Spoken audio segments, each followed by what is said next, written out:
Hai semua, perkenalkan nama aku Santiara Elsa Sinaga. Aku dari kelas Teknologi Produksi Tanaman Perkebunan 4B, Politeknik Pembangunan Pertanian Medan. Video ini aku buat untuk memenuhi tugas mata kuliah Komunikasi Sosial. Di video kali ini aku akan bahas tentang teknologi pada zaman dahulu dan teknologi pada zaman sekarang di bidang perkebunan. Tentunya aku nggak sendirian, aku ditemani oleh salah seorang narasumber. Beliau adalah seorang petani yang mempunyai lahan perkebunan dan sudah lama berkecimpung di dunia perkebunan, terutama perkebunan kelapa sawit. Pastinya beliau sudah memiliki pengalaman dan informasi yang akan dibagikan kepada kita semua. Teman-teman jangan lupa untuk like, comment, share di video ini di sosial media kalian masing-masing. Semoga video ini bisa bermanfaat bagi kita semua. Happy watching! Selamat pagi, Pak. Ya, selamat pagi. Apa kabar? Ya, sehat-sehat. Sehat ya, Pak. Jadi Bapak sudah berapa lama nih Pak berkecimpung di dunia perkebunan Pak, terutama di perkebunan kelapa sawit? Kalau soal waktu memang kita sudah lama, ada sekitar 25 tahun sudah.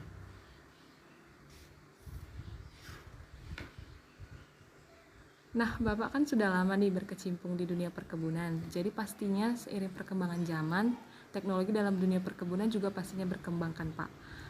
Apakah perbedaan yang Bapak rasakan mengenai teknologi zaman dahulu dengan yang sekarang Pak? Iya, terima kasih. Kalau perkembangan teknologi itu pasti ada, tapi sedikit kalau di dalam perkebunan kelapa sawit ini agak ada terlambat tentang perkembangan teknologi. Walaupun demikian memang dapat kita rasakan, apalagi kita bandingkan perbedaan teknologi zaman dahulu dengan zaman sekarang itu ada, yang mana dulunya kalau di dalam perkebunan kelapa sawit itu semuanya mulai dari dasar itu kita mengandalkan tenaga manusia, sehingga pekerjaan itu boleh dibilang lambat dan memakan tenaga yang begitu banyak. Sedangkan kalau sekarang ini teknologi itu sudah ada, seperti alat-alat berat dan yang lainnya, traktor, itu sangat memudahkan kita untuk mengelola lahan untuk penanaman kelapa sawit. Terima kasih. Oh begitu ya Pak. Jadi menurut Bapak, apakah teknologi yang baru ini sangat efektif atau memudahkan pekerjaan Bapak saat ini Pak? Ya, memang betul. Dengan adanya teknologi yang ada pada saat sekarang ini, kita semakin memudahkan pengelolaan atau pengolahan lahan sawit tanpa memakai banyak tenaga seperti zaman dahulu. Dengan adanya alat-alat berat atau seperti traktor dan yang lainnya, itu memudahkan kita untuk mengerjakan perkebunan kelapa sawit itu. Demikian. Apakah ada dampak yang Bapak rasakan mengenai teknologi yang lebih modern di bidang perkebunan ini ya Pak? Sebenarnya kalau dampak itu kita harus berbicara dari dua sisi. Yang pertama, dampak positifnya memang dapat kita rasakan ya begitu besar dengan adanya alat-alat teknologi yang sekarang ini. Ya, kemampuan kita membuka lahan itu semakin luas bisa. Tetapi dari segi dampak negatifnya ini juga ada, ya, di mana pada saat sekarang ini masih banyak dibutuhkan lapangan kerja, tetapi dengan adanya teknologi itu, dengan membutuhkan tenaga kerja yang sedikit, maka masih banyak orang-orang yang bisa jadi pengangguran. Kira-kira begitu dampaknya. Begitu ya Pak. Nah pastinya selama Bapak di dunia perkebunan ini ada beberapa kendala-kendala yang Bapak hadapi. Jadi bisa Bapak sebutkan salah satu kendala yang sering Bapak rasakan? Itu soal kendala di dalam teknologi pertanian atau perkebunan sawit ini, yang dulunya masih mengandalkan tenaga kerja manusia secara manual, dan sekarang ini ada alat-alat yang bisa kita inden, alat-alat teknologi, tapi ini ya dengan harga mahal, sehingga kalau petani-petani masyarakat perkebunan sawit mungkin tidak mampu untuk membeli alat yang begitu mahal gitu. Berarti dampak negatifnya itu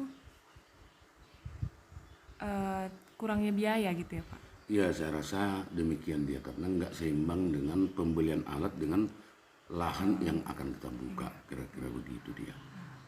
Nah, menurut Bapak nih, bagaimana nih perkembangan teknologi pertanian saat ini, terutama di bidang perkebunan kelapa sawit, udah maksimal atau belum nih Pak? Saya rasa belum maksimal, masih dibutuhkan pemikiran-pemikiran ataupun inovasi-inovasi untuk ke depan agar memudahkan pekerjaan itu di lapangan. Karena bagaimanapun ya, komoditi yang terbesar salah satu dari Indonesia adalah kelapa sawit, maka dibutuhkan alat-alat untuk mendukung itu, dan belum maksimal, saya yakin belum maksimal. Nah, yang terakhir nih Pak, harapan-harapan Bapak nih untuk kami semua generasi milenial untuk mengembangkan sektor perkebunan di Indonesia. Terima kasih soal harapan-harapan itu. Kebetulan ini ada beberapa. Yang pertama, bagi generasi muda sekarang ini untuk berkebun itu barangkali sudah agak-agak kurang pas rasanya, atau bukan lagi merupakan suatu lapangan pekerjaan yang diinginkan oleh generasi muda. Jadi harapan saya untuk itu, bagi kaum muda mencoba untuk mengendalikan, untuk mengelola lahan Indonesia yang masih bisa diharapkan untuk penanaman kelapa sawit. Karena itu untuk kelapa sawit ini adalah komoditi yang begitu besar. Kemudian untuk ke depan juga ini merupakan salah satu sektor yang diutamakan. Jadi bagi kaum muda ya mencobalah untuk menggeluti bidang perkebunan ini. Yang kedua, harapan saya bagi kaum muda, kaum intelektual, kaum muda semakin giat untuk membuat terobosan-terobosan atau inovasi-inovasi alat-alat teknologi yang lebih canggih lagi, yang memudahkan kita untuk mengelola atau mengolah lahan perkebunan sawit. Yang terakhir, yang ketiga, harapan saya ya pihak pemerintah juga, pihak pemerintah bekerja sama dengan pihak-pihak pengusaha untuk lebih memperhatikan sarana dan prasarana di dalam pembukaan lahan sawit. Contohnya sarana transportasi. Kalaupun ada hasil produk kita, kalau sarana transportasi tidak bisa, ya tentunya itu akan menjadi kendala yang besar. Jadi harapan saya adalah kerjasama pihak pemerintah dengan ya pihak pengusaha-pengusaha untuk mendukung sarana prasarana itu tadi. Saya rasa demikian harapan saya. Terima kasih. Ya Pak, semoga harapan-harapan Bapak bisa terrealisasi ya Pak, baik dari kami kaum muda ataupun dari pemerintah atau para pengusaha. Ya, Mungkin itu saja yang bisa saya tanyakan Pak. Terima kasih atas penjelasannya Pak. Semoga apa yang Bapak sampaikan bisa bermanfaat bagi kita semua. ya terima kasih. Selamat pagi Pak.